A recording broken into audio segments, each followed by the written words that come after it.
partir du verset 10 que j'ai lu au nom de Jésus, verset 11 plutôt. Je ne suis plus dans les mondes et ils sont dans les mondes. Et je vais à toi, Père Saint. Garde en ton nom ce que tu m'as donné, afin qu'ils soient un comme nous. Lorsque j'étais avec eux dans le monde, je les gardais en ton nom. J'ai gardé ce que tu m'as donné et aucun d'eux ne s'est perdu, sinon le fils de la perdition, afin que l'écriture fût accomplie. Et maintenant je vais à toi et je dis ces choses, j'ai dit ces choses dans le monde, afin qu'ils aient en eux ma joie parfaite. Je leur ai donné la parole que tu m'as donnée. Je leur ai donné ta parole et le monde les a haïs parce qu'ils ne sont pas du monde comme je ne suis pas du monde. Je ne te prie pas de les ôter du monde, mais de les préserver du mal. Ils ne sont pas du monde comme je ne suis pas du monde. Je m'arrête au verset 16. Et en lisant cette partie de Jean 17, nous voyons encore d'autres vérités que le Seigneur est en train de libérer qui concernent, qui concernent ceux qui sont nés de nouveau en Jésus-Christ. Il a prié pour que le Seigneur, le Père, puisse préserver ceux qui naîtront de nouveau en lui du malin. Parce que dans cette version, il est écrit préserve-les du mal. Dans certaines autres versions, il est écrit je te préserve-les du malin. Le malin constitue tout ce que le diable représente avec ses organisations, avec ses armées, avec tous ceux qui travaillent pour son compte, que ce soit des esprits, que ce soit les humains, que ce soit les animaux. Tout ce que le diable peut utiliser pour nuire à l'humanité, pour nuire au projet de Dieu, constitue ce qu'on appelle le malin. Et le Seigneur a prié pour que le Père puisse protéger tous ceux qui naîtront de nouveau en lui du malin. Et toi et moi, nous savons qu'il a été exaucé. C'est ainsi que j'ai dit toujours aux gens qui ont beaucoup de difficultés à croire à la parole, même à leur propre prière. Je leur dis, si vous ne croyez même pas à votre propre prière, alors croyez au moins à la prière que le Seigneur a faite pour vous. Parce qu'avant de mourir, il a pris soin de prier pour ses brebis. Et nous savons tous qu'il a été exaucé. Et ici, il prie pour que le Père puisse nous protéger. Même si moi, je ne priais pas pour ma protection, il y a déjà les souverains sacrificateurs qu'on appelle Jésus, qui a prié pour que le Père puisse l'exaucer en notre faveur. Et nous savons, l'apôtre Paul dit quelque part qu'il a été ressuscité. Et sa résurrection confirme qu'il a été exaucé par le Père. Vous vous rendez compte? Donc tout ce que le Seigneur a demandé au Père en faveur de l'Église a déjà été exaucé. Le Père a acté la prière du Seigneur et a accepté que tout ce qu'on lui a demandé puisse être accompli parce que c'était le juste, le véritable juste qui priait ces jours-là en faveur de l'humanité et surtout en faveur de l'humanité qui croira en son nom. Parce qu'il a précisé qu'il ne prie pas pour tout le monde. Je ne prie pas pour le monde, mais j'ai prié pour ceux que tu m'as donnés. Vous vous rendez compte? D'où vient qu'aujourd'hui, les diables aient la capacité d'avoir les enfants de Dieu et même de détruire leur vie? C'est parce que les enfants de Dieu n'ont pas connu la vérité. Nous devons connaître toutes les vérités qui nous concernent en Jésus-Christ. L'œuvre de la croix est une œuvre parfaite. Il n'y a rien à ajouter, il n'y a rien à retrancher à cette œuvre. C'est une œuvre qui a mis Dieu d'accord, ça a mis les anges d'accord, ça a mis Satan d'accord. L'univers entier a été mis d'accord par l'œuvre de la croix. Il n'y a personne qui peut contester l'œuvre de la rédemption éternelle en Jésus-Christ. Cette œuvre s'impose à tout le monde.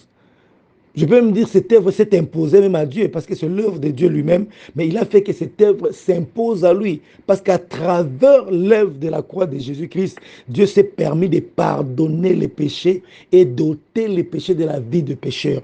À travers l'œuvre de la croix, Dieu s'est permis de conférer des positions à ceux qui étaient autrefois appelés ses ennemis. Ils ont été rapprochés de Dieu, ils ont été faits concitoyens des saints, gens de la maison de Dieu. Et Dieu leur a donné beaucoup de privilèges, Dieu leur a donné beaucoup de positions qui permettent à ce que les diables ne puissent avoir aucun pouvoir sur eux. Le Seigneur Jésus-Christ a été exaucé ces jours-là. Et l'une des choses qu'il a demandé au Père, c'est de nous protéger, de nous garder en son nom. Il n'y a pas plus grand que le nom de Jésus-Christ. Devant le nom de Jésus, tout genou fléchit. Quiconque invoque le nom de Jésus est sauvé. Il n'y a sous le soleil aucun autre nom qui a été donné parmi les hommes par lequel nous puissions être sauvés. Il n'y a que le nom de Jésus qui sauve. Et le Seigneur nous garde en son nom. Quel est ce nom qui peut se présenter devant le nom de Jésus-Christ et vaincre le nom de Jésus? Ça n'existe pas. On nous a bourré des choses qui sont contraires à la pensée de Dieu, qui sont contraires à la volonté de Dieu. Et des années durant, nous avons en fait intégré ces choses en nous. Et quand on nous présente l'évangile de Christ, nous avons beaucoup de difficultés à accepter cet évangile. Pourquoi? Parce que nous trouvons que c'est très simple. Les choses ne peuvent pas être simples comme ça, alors que l'évangile a toujours été quelque chose de simple. Le Seigneur priait le Père en disant, Père, merci parce que tu as caché ces choses aux gens intelligents, mais tu l'as révélé aux gens simples. Dieu n'utilise pas une grande puissance pour sauver l'humanité. Il n'en a pas besoin. Dieu utilise des choses simples pour confondre les choses sages de ce monde. Et ce sont les gens qui acceptent la simplicité de l'évangile qui arrivent à bénéficier de sa puissance, de ses vertus. Je n'ai point honte de l'évangile parce que c'est la puissance que Dieu utilise pour sauver tous ceux qui croient. Le salut passe par l'évangile. Et dans cet évangile, il n'y a que Jésus qui est présenté, pas une autre personne. C'est Jésus qui est l'acteur principal de l'évangile. Du début à la fin, c'est Jésus. Et nous devons nous connecter à Jésus, accepter ce qu'il a accompli pour nous. Et il nous a conféré cette position qui fait que les diables ne peuvent pas nous avoir. Si les diables peuvent t'avoir, alors l'œuvre qu'il a accomplie sur la croix est inutile. Mais le problème, c'est que cette œuvre, ça se manifeste dans nos vies à travers notre réponse, la réponse que nous donnons à Dieu, notre croyance à cette œuvre. Vous vous rendez compte? Et beaucoup d'enfants de Dieu aujourd'hui sont liés par les diables, scourpés sous les jougs du diable inutilement, parce que le diable n'a aucun pouvoir sur eux. Et le Seigneur a prié pour leur protection. Et des fois, nous faisons de Dieu menteur parce que nous ne croyons pas suffisamment à la parole de Dieu. Et quand nous ne croyons pas à la parole de Dieu, il y a des choses qui arrivent dans nos vies et nous pensons que Dieu a menti. Non, il est celui qui ne ment jamais.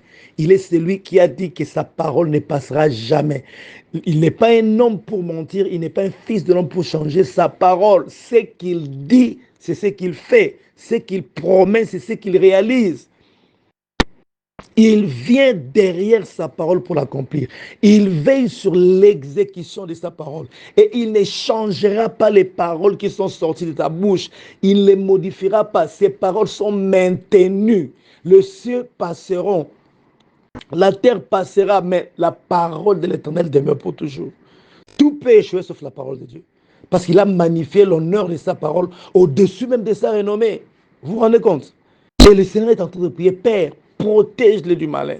J'étais dans le monde, je vais vers toi. J'ai gardé tout ce que tu m'as donné, à part le fils de la perdition, afin que s'accomplisse l'écriture. C'était déjà annoncé bien avant que parmi les disciples du Seigneur, il y aura un qui va les trahir. Et celui-là qui les trahit, il a dit quelque part à ses disciples, il a dit malheur à celui qui me trahit, parce qu'il aurait fallu pour lui de ne pas naître. Et parce que l'Écriture avait déjà prévu qu'il y aura quelqu'un qui les trahirait. Il n'y a que lui qui a été perdu. Je n'ai perdu aucun de ceux qui m'a donné, sinon le fils de la perdition. Parce que l'Écriture avait déjà annoncé. Ce que l'Écriture a annoncé, personne ne peut le changer. Ce que l'Écriture a déjà proclamé, personne ne peut le changer. Ce que Dieu a déclaré sur toi, personne ne peut le changer. Il n'y a qu'une seule personne qui peut changer ce que Dieu a déclaré sur toi. Ce n'est même pas le diable, c'est toi-même. Parce que Dieu ne force pas les choses. Dieu ne possède pas les esprits des gens pour les pousser à faire les choses en dehors de leur propre volonté. C'est faux. Dieu a doté l'être humain du libre arbitre. Et quand il vient traiter avec l'être humain, il vient traiter avec son libre arbitre. Voilà pourquoi Dieu se propose. Dieu ne s'impose pas, Dieu se propose. En règle générale, Dieu se propose. Il y a des cas particuliers où il s'est imposé, mais en général, Dieu se propose toujours. Il ne vient pas posséder ton esprit, tu commences à faire les choses en dehors de ta volonté, sans que tu les acceptes toi-même. Dieu vient te proposer parce qu'il voudrait que tu les fasses avec ta propre volonté, que tu choisisses librement sa voie. Parce que comme je l'avais dit hier, la voie de Dieu, c'est la meilleure qui puisse exister. La volonté de Dieu, c'est la meilleure chose qui puisse arriver à l'homme. Ça peut paraître contraire à ce à quoi tu aspires, mais sache qu'au finish, la volonté de Dieu, c'est la meilleure des choses que tu puisses avoir. Sa parole est éprouvée.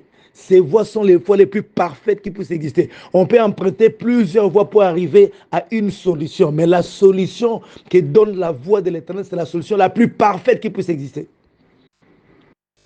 Ce matin, j'aimerais que tu mettes ça dans... Nous mettons tout ça dans notre tête, dans nos têtes. Que nous avons été protégés parce qu'il y a quelqu'un, nous sommes protégés parce qu'il y a quelqu'un qui a prié pour nous. N'aie pas peur des sorciers de ta famille, n'aie pas peur de l'occultisme. Ils ne peuvent rien te faire. Si ta prière, tu ne crois même pas à ta prière, crois même à la prière que le Seigneur a faite pour toi.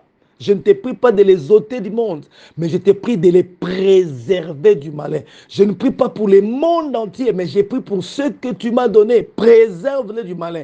Moi-même, quand j'étais encore sur la terre, j'ai préservé, j'ai protégé tout ce que tu m'as donné, à part le fils de la perdition, parce qu'il était écrit sur lui des choses. Et nous aussi, il y a des choses qui sont écrites sur nous, ma soeur, mon frère. Nous sommes plus que vainqueurs. Personne ne peut changer cela. Nous sommes plus que vainqueurs, nous avons été sauvés. Le salut, c'est une prédestination. Nous l'avons vu quand on a étudié l'épître aux Éphésiens. Ce sont des choses que Dieu a précommandées, préordonnées avant la fondation du monde. Le diable est venu largement en retard. Le malin est venu en retard. Le malin a trouvé déjà le plan de Dieu établi depuis avant la fondation du monde. Les choses que Dieu a prédestinées, il les a prédestinées avant la fondation du monde. Où était Satan avant la fondation du monde? Où étaient ces sorciers-là qui tiennent ta famille sous son esclavage avant la fondation du monde? Alors si tu veux avoir le dessus, on impose lui les choses qui ont été faites avant la fondation du monde. Qui est celui qui peut résister à la parole de Dieu? Qui est celui qui peut mettre fin à la parole de Dieu? Qui est celui qui peut faire échec à la parole de Dieu? Il n'y a personne. Quand la parole sort, elle sort avec sa puissance et elle anéantit tout ce qui constitue comme barrière, tout ce qui constitue comme œuvre de ténèbres dans nos vies. Mon frère, ma soeur, nous devons d'avaler la parole de Dieu. Il faut que nous avalions cette parole, que ça pénètre nos esprits et que ça puisse résider dans nos esprits et nous verrons comment Dieu est fidèle. Parce que Dieu est fidèle à sa parole. Personne n'est aussi fidèle à sa parole que Dieu. Il est celui qui dit, même si les hommes deviennent infidèles, moi je reste fidèle à mes engagements. D'ailleurs, sa fidélité est notre bouclier, comme nous dit Psaume 91. La fidélité de Dieu est notre bouclier, parce que des fois, nous faillissons par rapport aux engagements que nous avons pris devant lui. Mais puisque lui reste fidèle, cette fidélité constitue les boucliers qui nous protègent contre le diable. Dieu ne te protège pas parce que tu te demandes de te protéger. Dieu ne te protège pas, ne te garde pas parce que tu pries nuit et jour, parce que les enfants de Dieu pensent que quand ils prient beaucoup, c'est qu'il y a la puissance de Dieu se dégage et ils sont protégés. Non! Il ne veille ni ne sommeille. C'est son devoir, c'est ton père. Je n'ai pas besoin de demander à ma fillette de 2 ans qui circule avec moi, de 5 ans qui circule avec moi dans la route, de faire quoi, de me demander de la protéger. Non, je la protège parce que c'est ma fille. Elle ne sait pas bien distinguer les véhicules qui passent.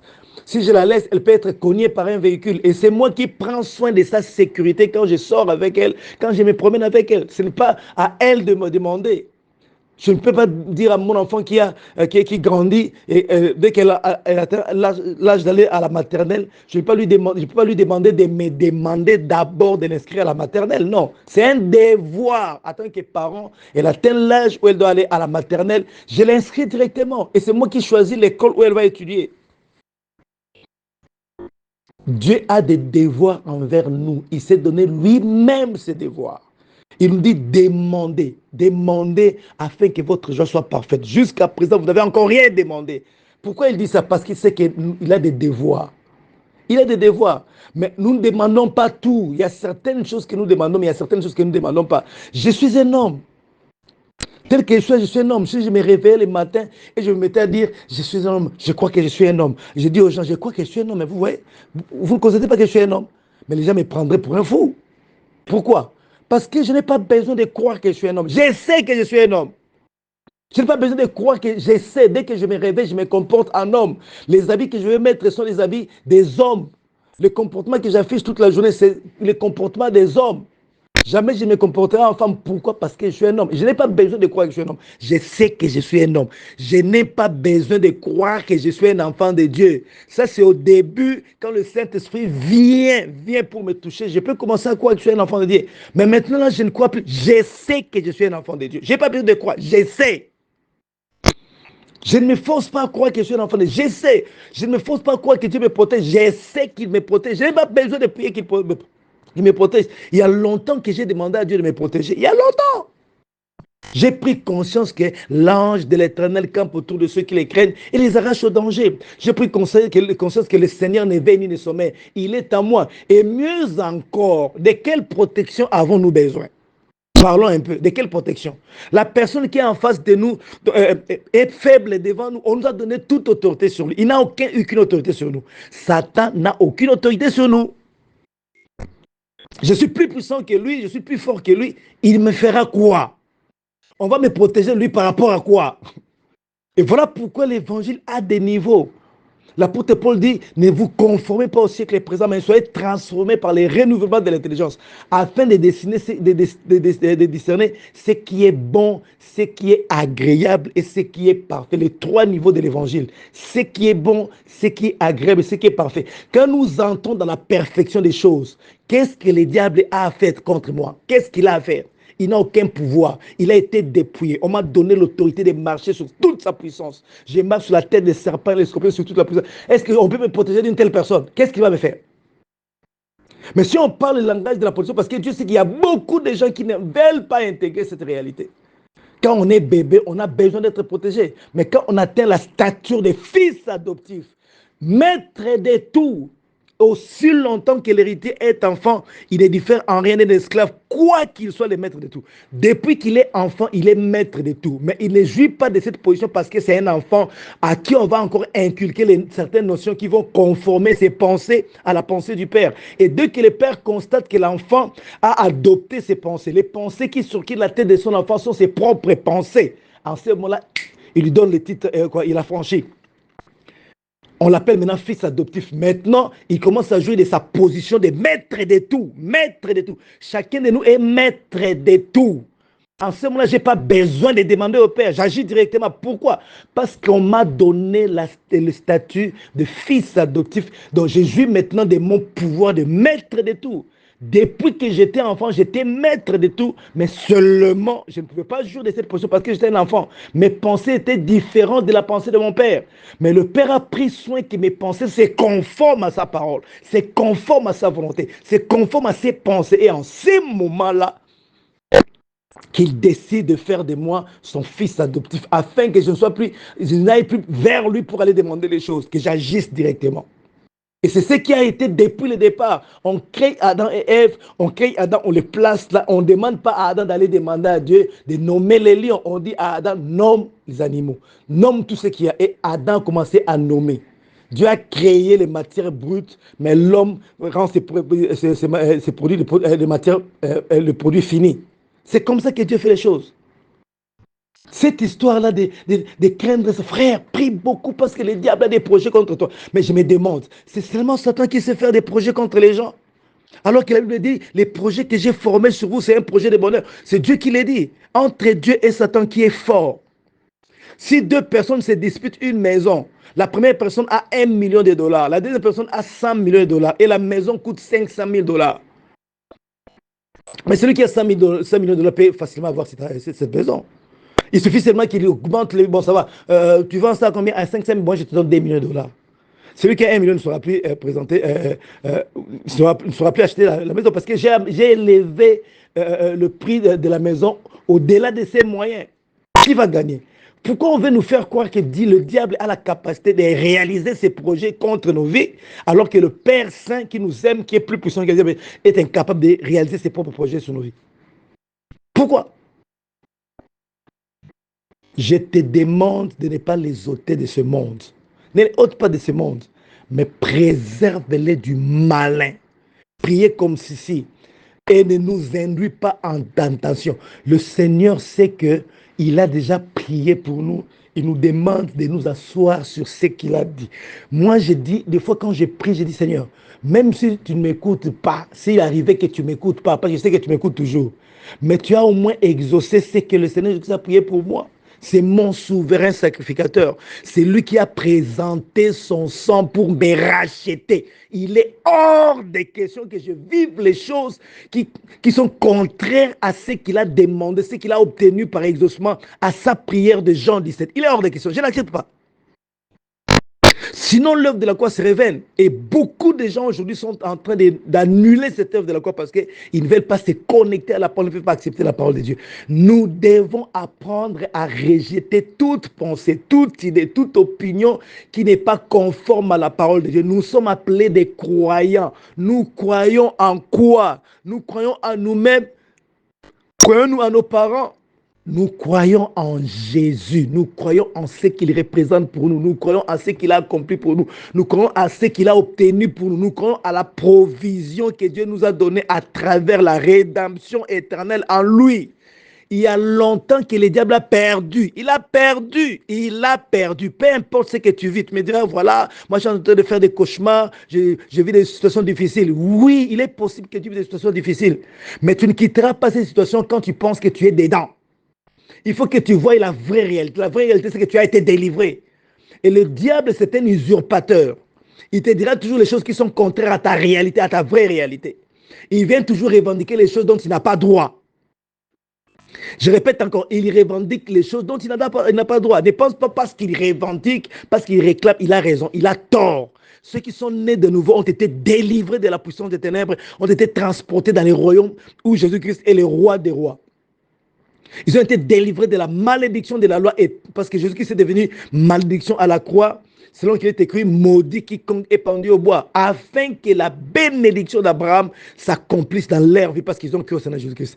Dieu parle de la délivrance comme quelque chose qui a été accompli dans le passé. Vous connaîtrez la vérité et la vérité vous affranchira. La délivrance, ce n'est pas quand on te met devant, on commence à prier au nom de Jésus, donne-moi sort. Non, ce n'est pas ça seulement la délivrance. La vraie délivrance, c'est la connexion avec la parole de Dieu. Il y a certaines personnes qui ont été délivrées sans passer par des prières de délivrance. Ils ont été en contact avec la parole les a révolutionnés, ils ont pris position selon cette parole et ils ont constaté qu'ils ont été délivrés. Il y a des moments où il y a des situations qui demandent à ce que la personne soit placée devant les gens, qu'on commence à faire une prière d'autorité sur elle, mais il y a aussi des moments où Dieu veut que la parole puisse libérer la personne. Et la vraie libération, c'est la parole. C'est très dangereux de délivrer quelqu'un qui n'a pas Christ en lui, qui est possédé par les démons. Ça, c'est travailler pour le diable, parce que la Bible est claire. Quand on chasse un démon d'une personne, ce démon va circuler le monde, puis il se dira, je vais rentrer là où j'habitais pour voir si la maison est vide. Et dès qu'il y rentre, qu'il trouve que la maison est vide, il va prendre encore 7 démons de même nature que lui, et ils viennent s'installer dans la maison, dans cette maison qui était vide. Et la Bible est claire, la condition de cette personne devient encore pire. Alors, à quoi bon chasser les démons de la vie des gens quand vous n'avez pas la possibilité d'occuper cette maison? Ça, c'est travailler pour le diable. Ça, c'est travailler pour le diable parce que vous rendez encore les choses difficiles.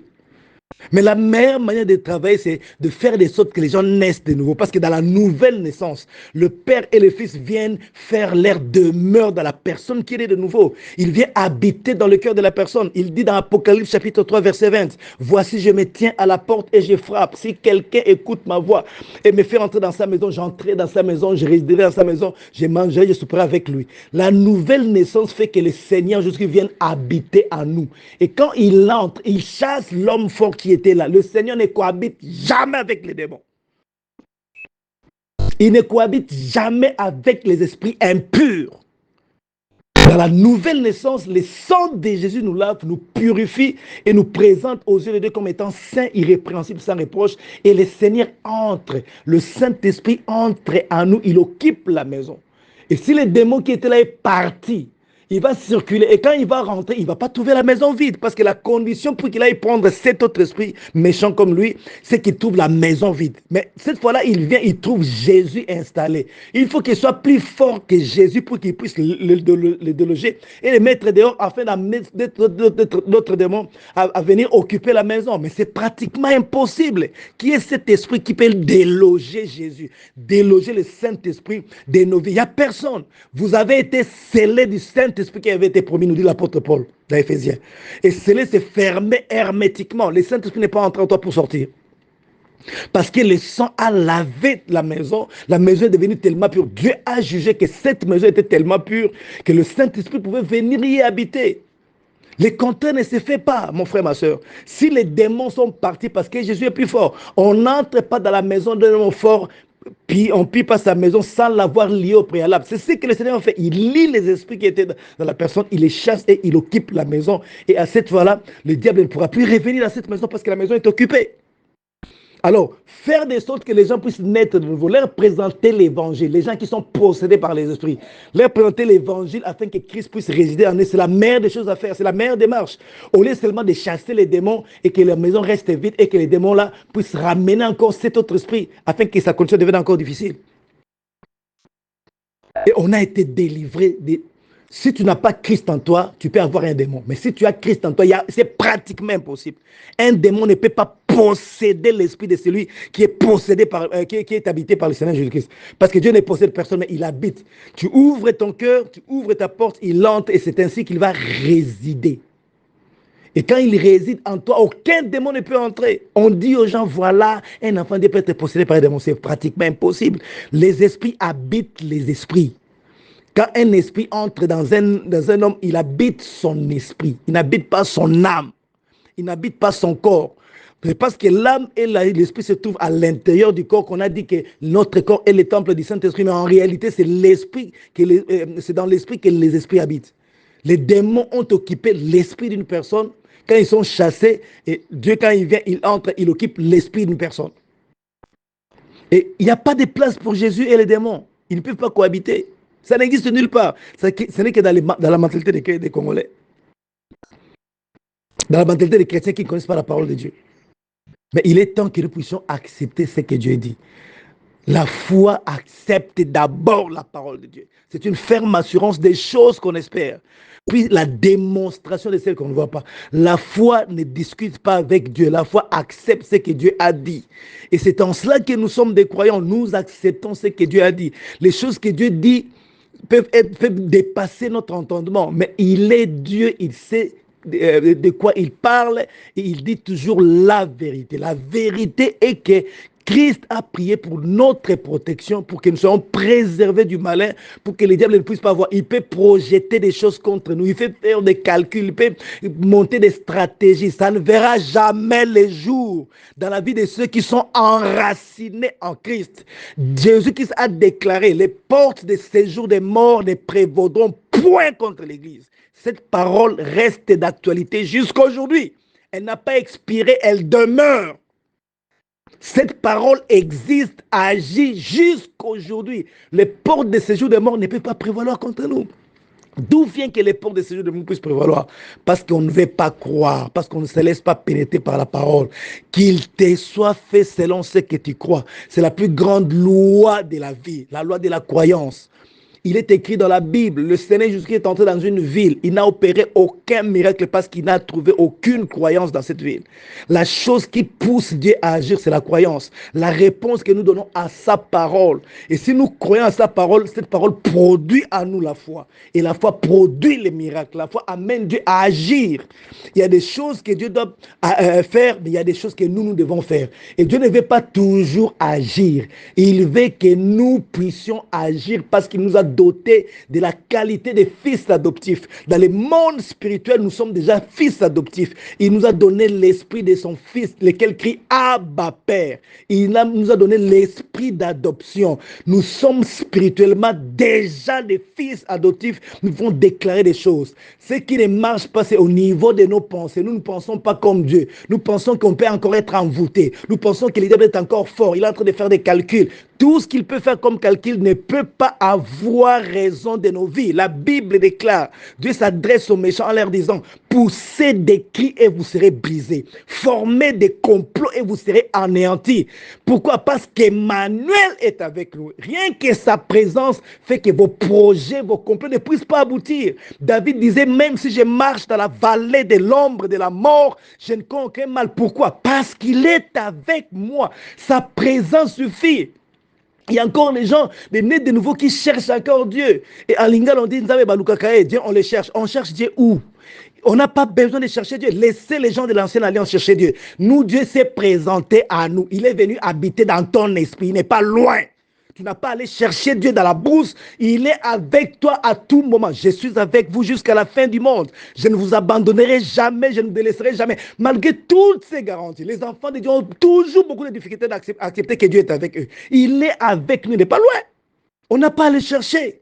C'était dans l'ancienne alliance qu'on cherchait Dieu parce qu'il s'est caché. Mais Dieu s'est fait voir à nous. Christ est venu, il a été manifesté. Le Dieu invisible s'est manifesté. On l'a touché, comme dit l'apôtre Jean. On a vu la gloire qui a été proclamée avant la fondation du monde. C'est manifesté en être humain. Nous avons touché, nous avons contemplé sa gloire. Il est mort à la croix, il est monté, il est revenu à nous. On l'appelle Saint-Esprit, mais il est à nous.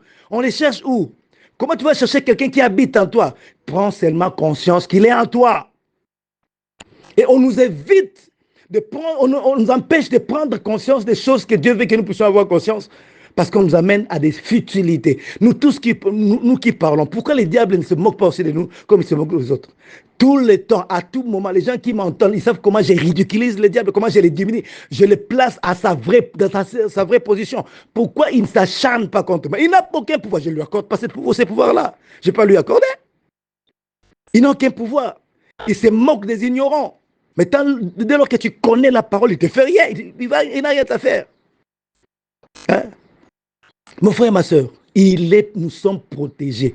Pour ceux qui sont encore dans la dimension dans laquelle ils demandent à ce que Dieu les protège, sachez que vous êtes protégés. Mais pour ceux qui ont compris que celui qui est en face de nous, c'est un faible, il a été dépouillé à la croix. C'est ce que la Bible déclare. Jésus-Christ a dépouillé les autorités, les dominations, les a livrées publiquement en spectacle, en triomphant d'elles par la croix. Mon frère, ma soeur, je te supplie, je te convie à ne jamais donner au diable une autre position à part celle-là. Il n'a qu'une seule position, dépouiller, fouler aux pieds. C'est ça la position du diable. Il n'a pas deux, trois positions. Tout ce qu'il te dit là, c'est du mensonge. Même si ça sortait de la bouche d'un soi-disant prophète, c'est du mensonge. Je préfère m'en tenir à la parole de Dieu qu'aux rêves, aux songes et aux prophéties des gens. Parce que la Bible déclare les prophéties passeront, les rêves passeront, les révélations passeront, mais la parole logos demeure pour toujours. La parole de Dieu demeure pour toujours. Et c'est le logos qui a autorité sur toute chose. Au commencement, ce n'était pas la prophétie. Au commencement, ce n'était pas le réma. Au commencement, était les logos. Et le logos était avec Dieu. Et le logos était Dieu. Et par le logos, Dieu a créé toutes choses. Et tout s'incline sous l'autorité du logos. Il a été dépouillé. Il n'a pas une autre position, ma soeur. Je dis toujours aux gens, avant la croix n'est pas égal à après la croix. Avant la croix, il pouvait dévaster des familles, il pouvait lier des gens, il pouvait renverser les royaumes. C'était un dévastateur. Mais après la croix, que dit la Bible? Tout pouvoir m'a été donné au ciel, sur la terre. Sous la tête, tout pouvoir était donné au Seigneur Jésus-Christ. Et avant de monter pour aller à la droite du Père, il regarde ses disciples et leur dit, voici, je vous donne ces pouvoirs. Le pouvoir de marcher sur les serpents, les scorpions et sur toute la puissance de l'ennemi. Combien de fois on va les dire aux chrétiens? Les chrétiens sont dans leurs songes, dans leurs cauchemars. Tout ce qu'ils voient, tout ce qu'ils acceptent, c'est ce qu'ils voient dans leurs cauchemars. Il y a même des chrétiens qui ne croient même pas aux songes positifs qu'ils font. Mais il suffit seulement qu'il voit quelque chose de négatif, il tourne tout autour. Il est tout le temps en train de penser à ça. Mais c'est quel genre de personnes nous sommes?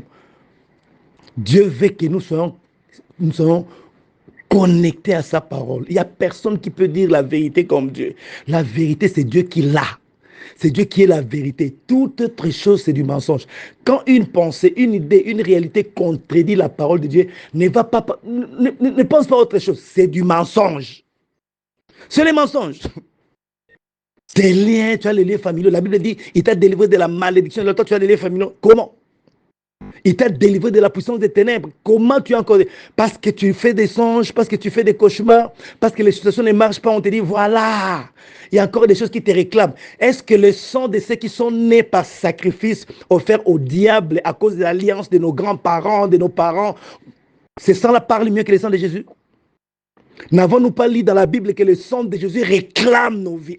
Il parle nuit et jour. Quel est ce sang-là qui soit plus efficace que le sang de Jésus?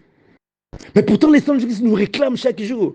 Si nous connaissons au moins les principes du sang, les principes qui font qu'on puisse sacrifier, on n'aura pas dit toutes ces choses-là. Même toutes ces personnes qui parlent du combat spirituel, qui parlent des réclamations, quel est cet autel qui soit plus puissant que l'autel de la croix? Quelle est cette alliance conclue par nos aïeux qui soit plus puissante que l'alliance des Golgotha? Il n'y en a pas. Nous nous sommes bâtis sur l'autel de la croix. Nos vies sont enracinées dans l'autel de la croix.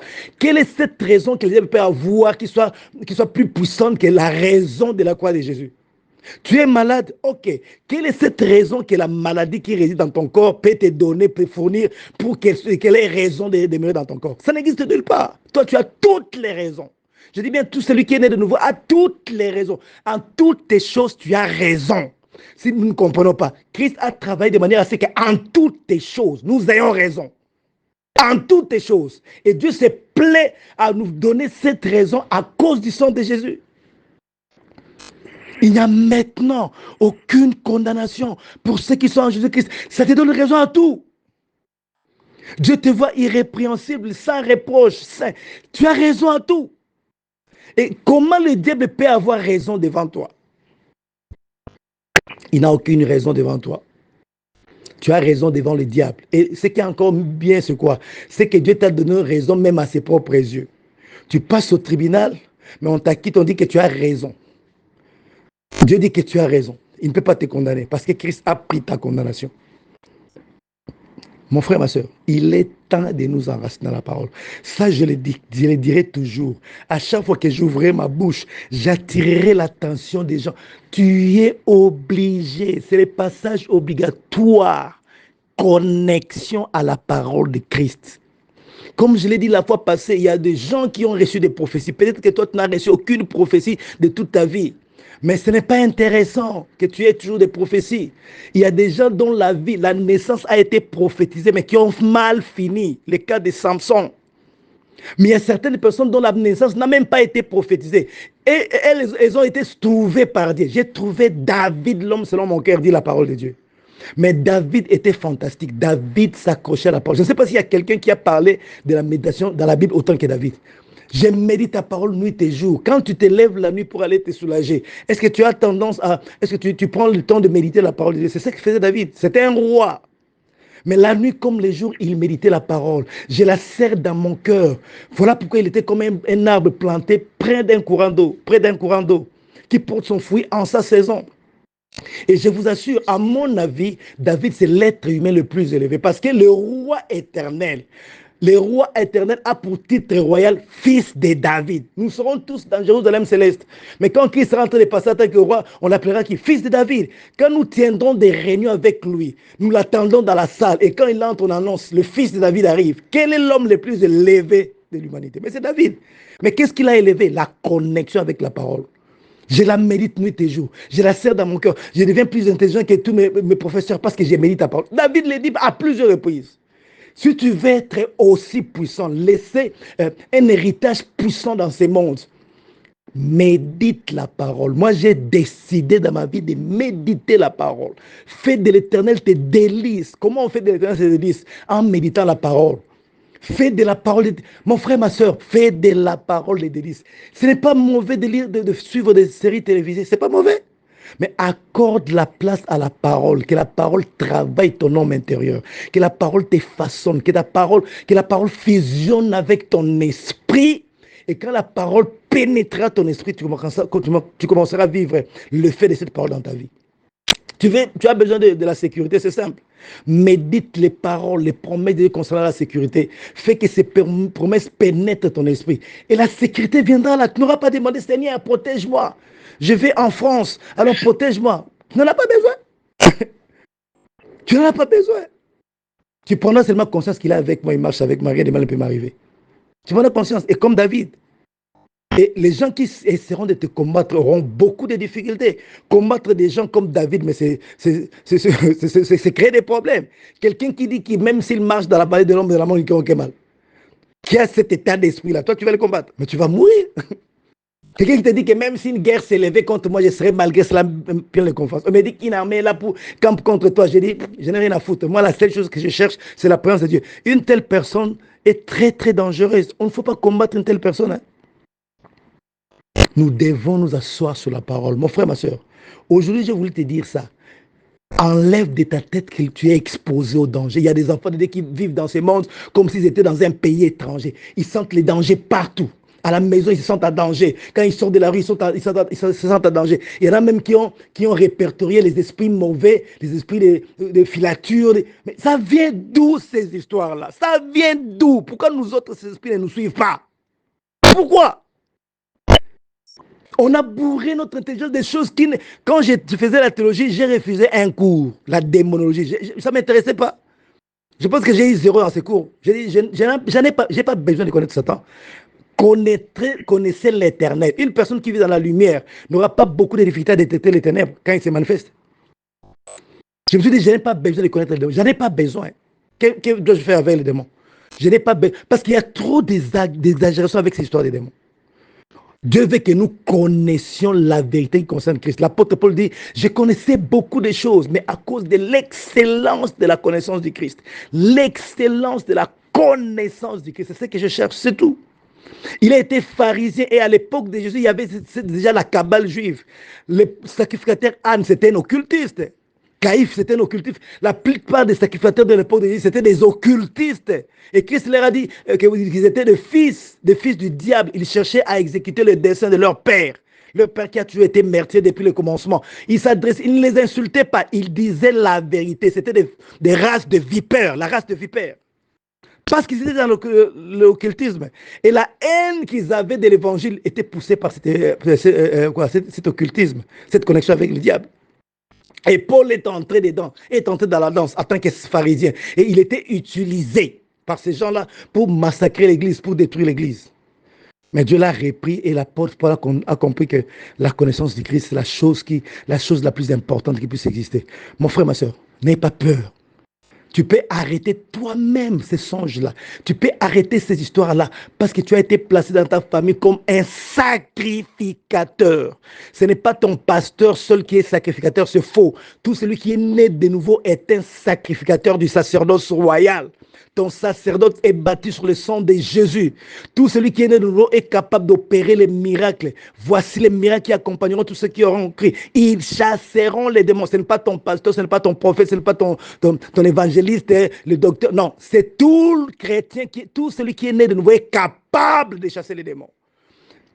On te dira non, ce sont les esprits puissants, les géants. Ils n'existaient pas. Dans l'histoire de la Bible, il y a des gens qui ont massacré les géants. David était encore jeune quand il a massacré un géant du nom de Goliath.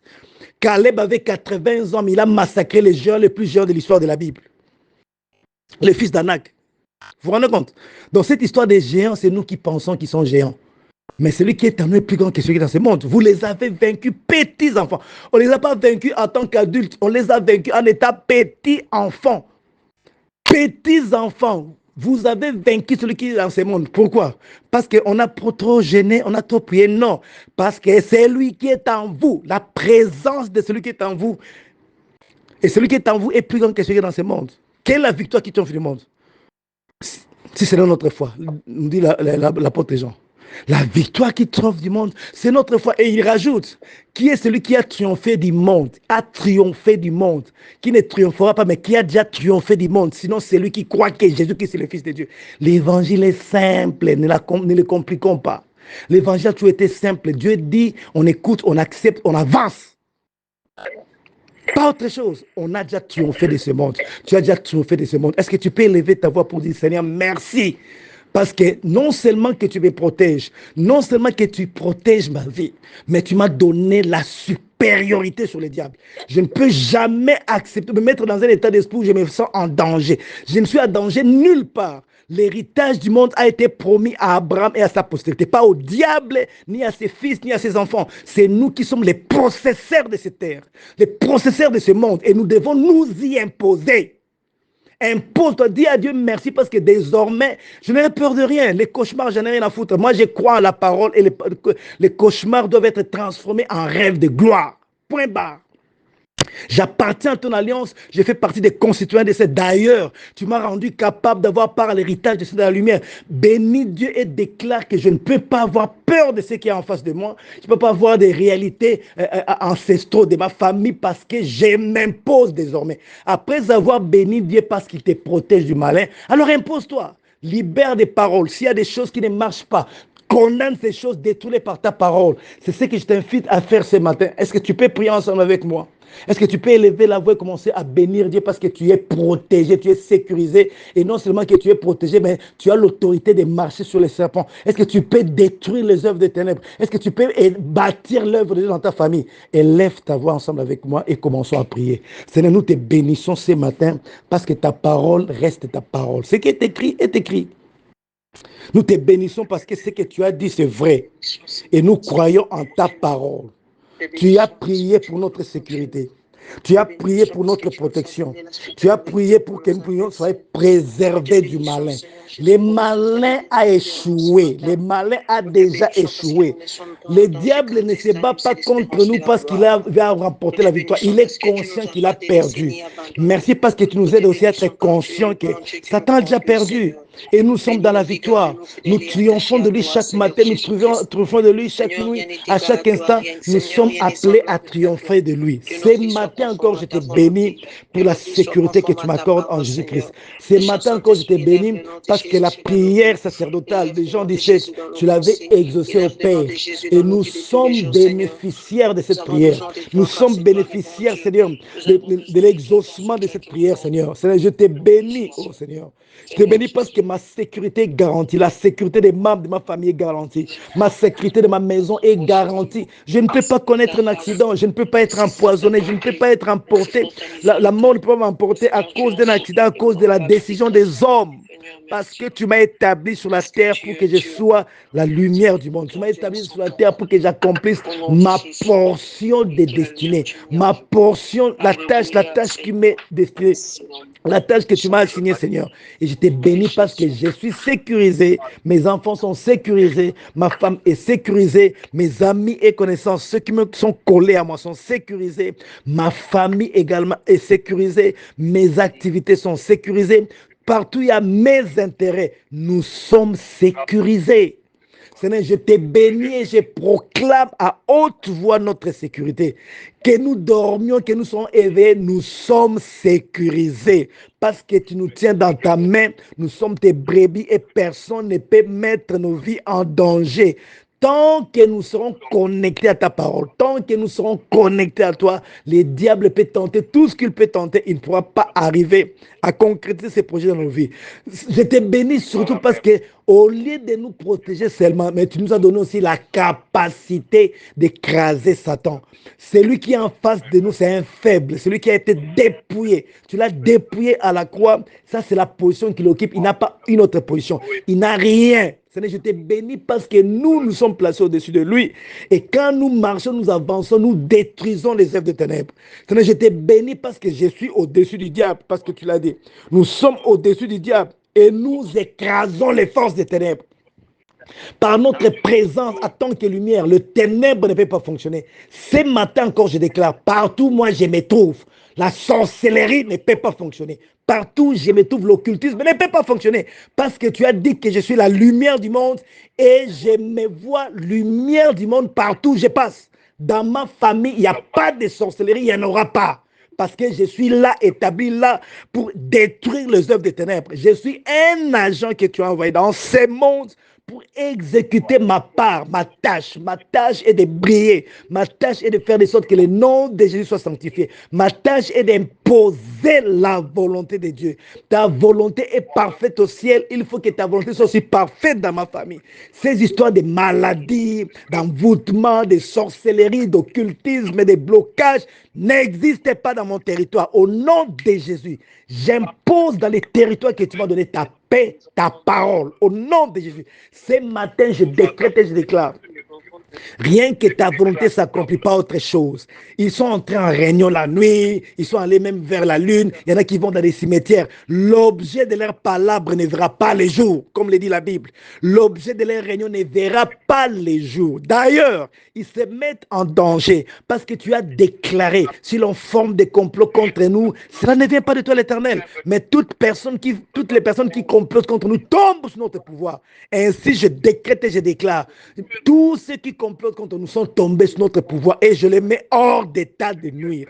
Je mets hors d'état de nuire les hommes qui travaillent pour les diables et qui complotent contre nous. Je mets hors d'état de nuire Satan et ses démons. Hors d'état de nuire ma famille, hors d'état de nuire mon entourage, hors d'état de nuire nos vies. Au nom de Jésus, nous imposons les vertus de Dieu.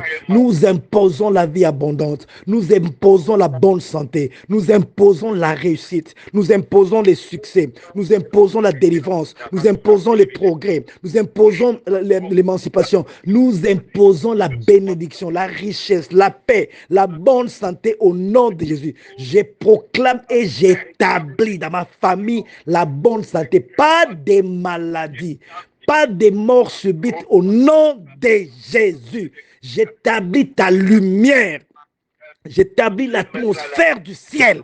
Je l'établis au nom de Jésus. Il n'y a pas autre chose. Nous n'avons pas une autre réalité à part ta parole, la parole de Christ. C'est ça la réalité de notre vie. Nous sommes la tête, nous ne serons jamais la queue. L'œuvre de nos mains prospère. Nous jouissons du travail de notre main. Nous allons de l'avant. Nous avançons, nos ennemis tombent. Nous sommes en train de posséder nos territoires. Nous atteignons notre destinée de gloire parce que nous avons été prédestinés à être l'image et ta ressemblance. Ton image et ta ressemblance. Je vis ma vie en image et ressemblance de Dieu, pas autre chose.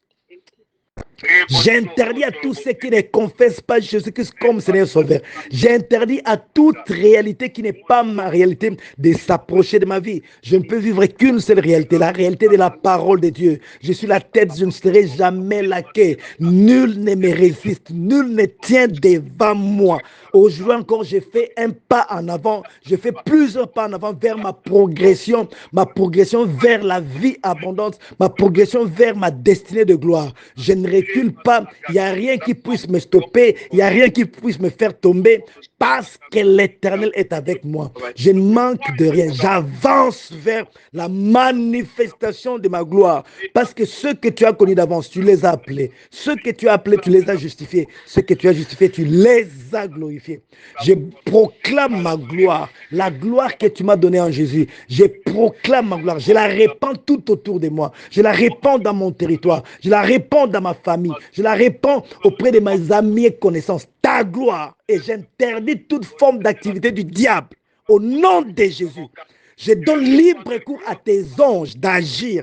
Tous les anges que tu as envoyés sur la terre pour agir en notre faveur, pour exercer un ministère en faveur de ceux qui héritent du salut Seigneur, ils sont à l'œuvre. Je crée une atmosphère qui leur permet de travailler efficacement. Au nom de Jésus, je libère la parole. Je proclame une atmosphère qui permet aux anges que tu as envoyés exercer un ministère en notre faveur, de travailler librement au nom de Jésus.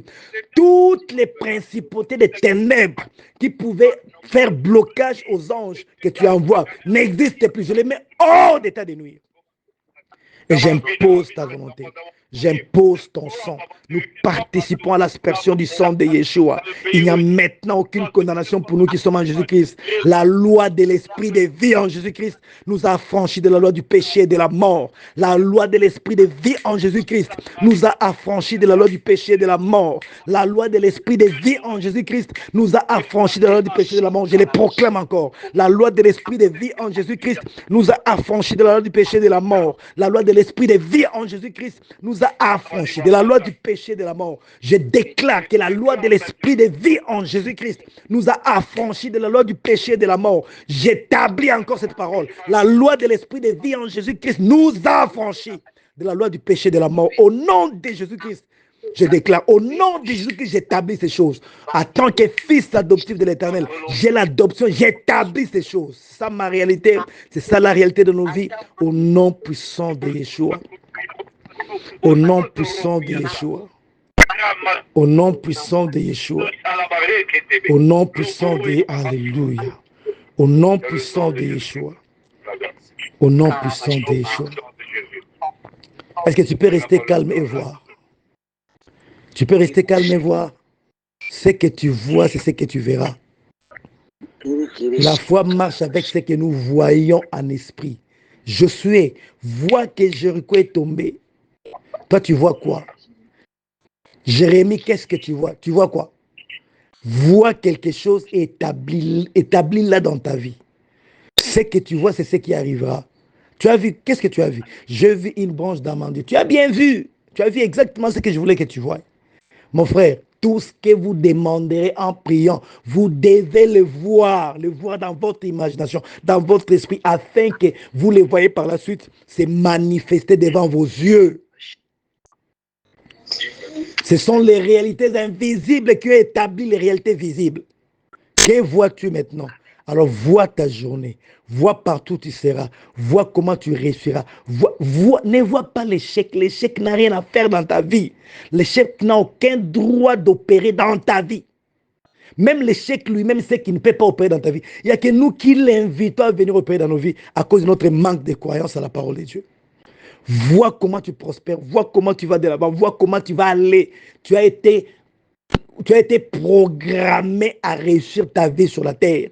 Le passé, c'est le passé. Maintenant, c'est le temps où ta parole pénètre ta vie pour te permettre de te lever comme un courageux, d'aller conquérir ton territoire. Vois seulement. Père, je te bénis pour la journée d'aujourd'hui. Une fois de plus, cette journée a été créée spécialement pour nous selon ta parole. Donc, nous voyons prospérer cette journée. Nous voyons aller de l'avant. Nous voyons écrasant toutes choses sur notre passage au nom puissant de Jésus. Tu nous as établis sur la terre pour que nous puissions y établir ton règne. L'ordre de dominer la terre et de la sujettir a été donné à l'être humain. Et nous sommes de la race de Yeshua HaMashiach. Nous sommes descendants du dernier Adam. Nous sommes des esprits vivifiants.